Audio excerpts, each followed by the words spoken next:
रामकृष्ण हरी. आपण वारकरी संप्रदायाचा इतिहास बघत असताना ज्ञानेश्वर महाराज आणि नामदेव महाराज यांचा कालखंड बघत आहोत. भारतीय इतिहासामध्ये हा जो कालखंड आहे तो अनेक दृष्ट्या महत्त्वाचा आहे. कारण नामदेव महाराजांचा जर कालखंड आपण बघितला तर या कालखंडामध्ये मुसलमान राजकर्त्यांचं प्रस्थ भारत देशामध्ये बऱ्यापैकी बसलं होतं. त्यामुळे संत ज्ञानेश्वर महाराज आणि नामदेव महाराज यांचा कालखंड हा इतिहासाच्या दृष्टीने सुद्धा फार फार महत्त्वाचा ठरतो. भारतीय इतिहासामध्ये या कालखंडामध्ये अनेक घडामोडी घडताना दिसतात. नामदेव महाराजांच्या कालखंडामध्ये तर मुसलमानांचं राज्य हे महाराष्ट्रावर सुद्धा त्या ठिकाणी त्यांचं राज्य चालू झालं होतं असं आपल्याला दिसतं. आणि साहजिकच आहे की त्यांचं राज्य चालू झालं म्हटलं की ते त्यांचा धर्माचा प्रचार प्रसार सुद्धा त्यांच्या पद्धतीने करणार आहेच. आणि अशा या सर्व कालखंडामध्ये या संतांचं कार्य खूप महत्त्वाचं ठरतं. आणि भारत देशामध्ये सुद्धा वैदिक धर्माच्या बाहेरचे जे पंथ संप्रदाय आहेत त्यांचं सुद्धा भारतीय समाजामध्ये बऱ्यापैकी पकड त्या काळामध्ये बसायला सुरुवात झाली असं आपल्याला दिसतं. आणि याचं कारण म्हणजे आपलं जे मूळ तत्त्वज्ञान आहे त्या मूळ तत्त्वज्ञानाचा विसर कुठंतरी आपल्या भारतीय समाजाला त्या काळामध्ये झालेला होता असं आपल्याला दिसतं.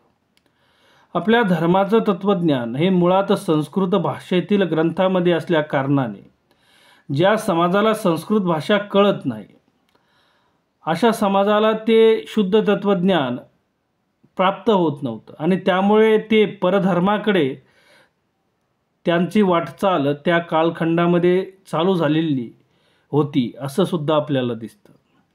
आणि त्या कालखंडामध्ये संत ज्ञानेश्वर महाराज आणि संत नामदेव महाराज यांनी आपलं तत्त्वज्ञान विशेष करून वारकरी संप्रदायाचा जो विचार आहे आपलं जे शुद्ध तत्त्वज्ञान आहे ते मराठी भाषेमध्ये ग्रंथ स्वरूपात आणलं. आणि एका अर्थाने वारकरी संप्रदायाच्या तत्त्वज्ञानाला मूर्त स्वरूप त्या ठिकाणी दिलं. आणि त्यामुळे सर्वसामान्य समाजाला संस्कृत भाषेतील तत्त्वज्ञान हे मराठी भाषेत त्या ठिकाणी प्राप्त झालं. संत ज्ञानेश्वर महाराजांनी हरिपाठ, अभंग, चांगदेवोपासष्टी, अमृतानुभव आणि गीतेवरील आतापर्यंतचं सर्वोत्कृष्ट भाष्य म्हणून जे मानलं जातं ते म्हणजे आपली ज्ञानेश्वरी या ग्रंथाची रचना करून वारकरी संप्रदायाच्या तत्त्वज्ञानाला मूर्त स्वरूप दिलं. आणि नामदेव महाराजांनी सुद्धा अभंगाच्या स्वरूपात ते तत्त्वज्ञान आपल्या सर्वसामान्य माणसापर्यंत आणून ठेवलं.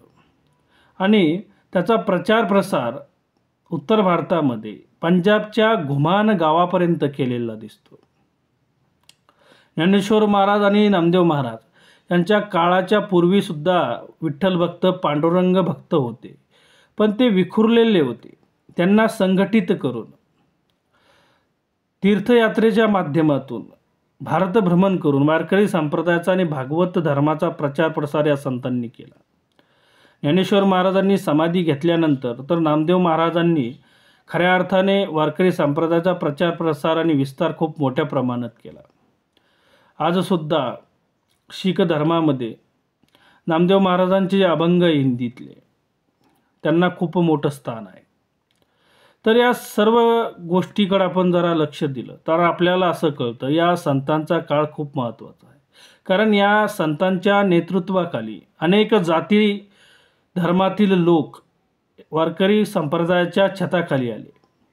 आणि आपल्या महाराष्ट्रामध्ये अशी जात सापडणार नाही की ज्या जातीमध्ये त्या कालखंडामध्ये संत झाले नाही. आणि असं महत्त्वाचं काम सर्व जाती धर्मांना जोडण्याचं काम, सर्वांना भक्ती संप्रदायात सामावून घेण्याचं काम, वारकरी संप्रदायाच्या खाली वारकरी संप्रदायामध्ये सर्वांना समान वागणूक देण्याचं काम हे या संतांनी त्या कालखंडामध्ये केलं.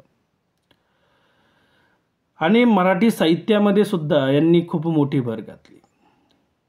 माऊलींनी तर ओवी हे वृत्त मराठी भाषेत विशेष करून रूढ केलं आणि नामदेव महाराजांनी सुद्धा अभंग हे वृत्त मराठी भाषेमध्ये खूप मोठ्या प्रमाणात त्या ठिकाणी रूढ केलं. तर या संतांची जो आपण कालखंड बघत आहोत त्यामध्ये अनेक इतिहासकारांमध्ये, अनेक काही अभ्यासकांमध्ये काही मतभेदसुद्धा दिसतात. त्यावरही आपण चर्चा केली आहे. डॉक्टर भांडारकर सारख्या विद्वान मंडळींमध्ये सुद्धा या दोन्ही संतांच्या जीवनकार्यांमध्ये खूप मोठं अंतर होतं किंवा हे दोन संत एका कालखंडामध्ये झालेच नाही, एका काळामध्ये झालेच नाही. त्या दोन्हींच्या मध्ये कमीत कमी 100 वर्षाचं अंतर असलं पाहिजे असं हे अभ्यासक मानतात. म्हणजे एका काळात ते नव्हतेच.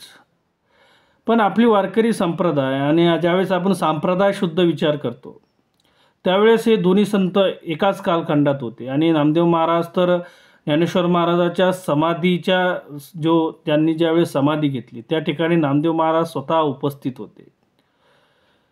आणि त्यामुळे अनेक अभ्यासकांमध्ये जे वेगवेगळे मतांतरे आहे त्याकडे फार न लक्ष देता आपला जो वारकरी संप्रदाय आणि वारकरी संप्रदायाचं जे शुद्ध स्वरूप आहे त्यानुसारच आपण या ठिकाणी विचार करतोय. कारण काही अभ्यासकांमध्ये तर ज्ञानेश्वर महाराज हे 2 होते असंही मत आहे. म्हणजे ज्ञानेश्वरीचे कर्ते एक आणि अभंगाचे कर्ते एक असे 2 वेगवेगळे ज्ञानेश्वर महाराज काही अभ्यासक मानतात. त्यामुळे त्याकडे लक्ष न देता फक्त संप्रदाय शुद्ध विचार करून आपल्या संप्रदायाचा शुद्ध जे इतिहास आहे, आपल्या वारकरी परंपरेला जो मान्य इतिहास आहे तो आपण बघण्याचा प्रयत्न या ठिकाणी करत आहोत. तर ज्ञानेश्वर महाराज आणि नामदेव महाराज यांचा संबंध किती जिव्हाळ्याचा होता या संबंधी अनेक प्रमाण आपल्याला त्या काळातील संतांमध्ये दिसतात. उदाहरणार्थ जनाबाई ह्या नामदेव महाराजांच्या समकालीन किंवा ज्ञानेश्वर महाराजांच्या समकालीन संत होत्या. तर त्यांचा एक असं प्रमाण आहे, सखा विरळा ज्ञानेश्वर नाम याचा जो जिव्हार. तर अशा प्रकारे या दोघांमध्ये खूप प्रेमाचा संबंध दिसतो. दोघेही एकाच देवाचे भक्त आणि शिवाय ज्ञानदेव हे नामदेवांचे आजे गुरु होते. यामुळे तर हा दोहांचा मिलाप फारच गोड झाला. त्याचा परिणाम म्हणजे त्या काळी महाराष्ट्रात निरुपम अशी संत परंपरा निर्माण झाली. नामदेवरायांनी पावन करणाऱ्या हरिकथेच्या द्वारे सर्व भरतखंडाला पुनीत केले. परंतु यात्रेच्या मिशाने असे करण्याची मूळ कल्पना ज्ञानदेवांची होती. पण तिला मूर्त स्वरूप देऊन ते अंमलात आणण्याचे कार्य करू शकेल व ज्ञानदेव हे विस्ताराचे कार्य करू शकले नाही. याचे मुख्य कारण श्री निवृत्ती आदी हे जे ज्ञानेश्वर महाराज, सोपानदेव, मुक्ताबाई होत्या या भावंडांनी आपली इहलोकाची यात्रा 20-25 आतच आवरली. उलट नामदेवराय हे एकंदर 80 वर्ष व ज्ञानदेवांच्या समाधीनंतर 50 वर्ष जगले व यामुळे साहजिकच प्रसाराचे कार्य त्यांच्याकडून अधिक प्रमाणात झाले. तर दुसरीही एक गोष्ट याबाबत लक्षात ठेवण्यासारखी आहे. प्रतिपक्षी ज्यावेळेस तुल्यबळ असतो त्यावेळेस लढणाऱ्यास खरा चेव येतो व त्याच्या अंगची खरी मर्दुमकी बाहेर पडते. श्री ज्ञानदेव यांच्या काळी स्वराज्य असल्याने स्वधर्मास परकीय व परधर्मी सत्तेच्या तेजाखाली वावरणाऱ्या परधर्मास तोंड देण्याची पाळीच आली नाही त्यांच्या काळात.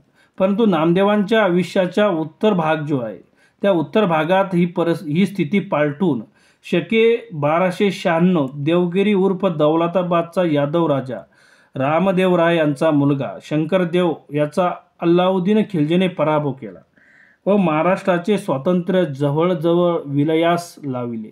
अर्थात नामदेवराय यास परधर्माशी साक्षात तोंड देण्याचा प्रसंग आला व त्यामुळे त्यांचे तेज विशेषत्वाने बाहेर चमकले.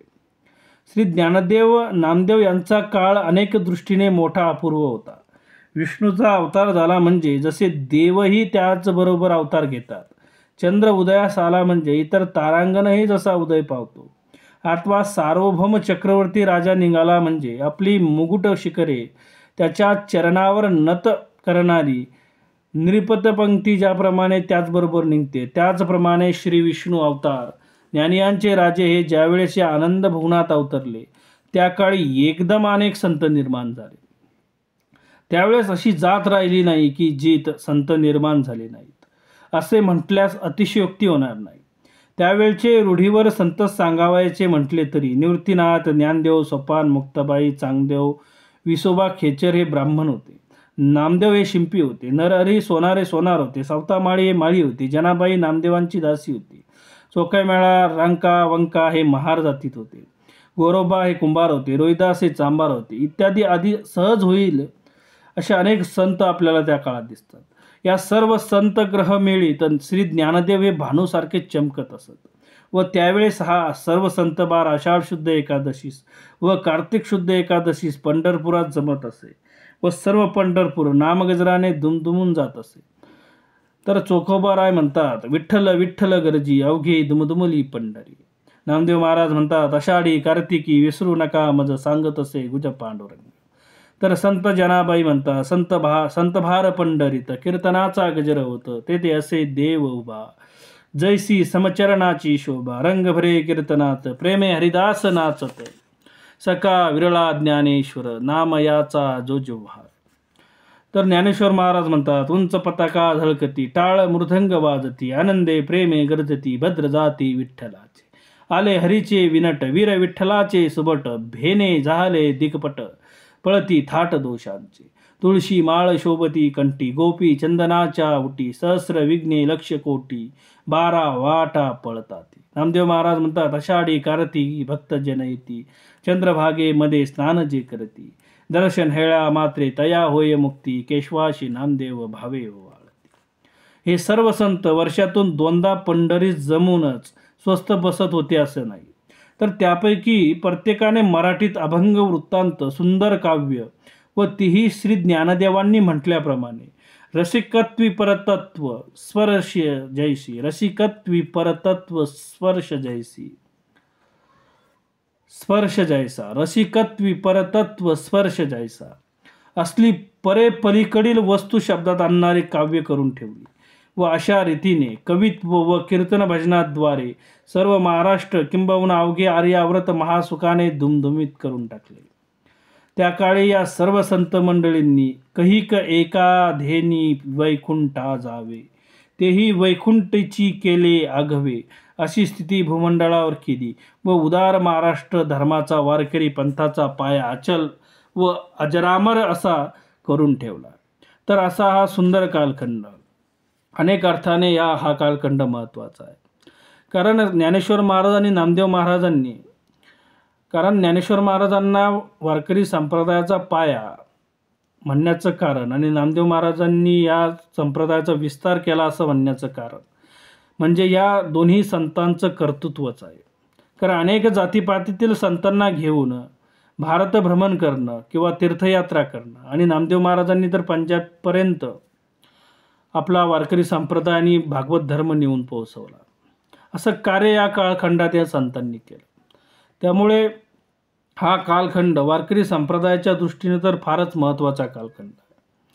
तर पुढील कालखंडामध्ये आपण श्री भानुदास व एकनाथ महाराज यांचा कालखंड बघणार आहोत. तर पुढील भागात नक्कीच भेटू. रामकृष्ण हरी.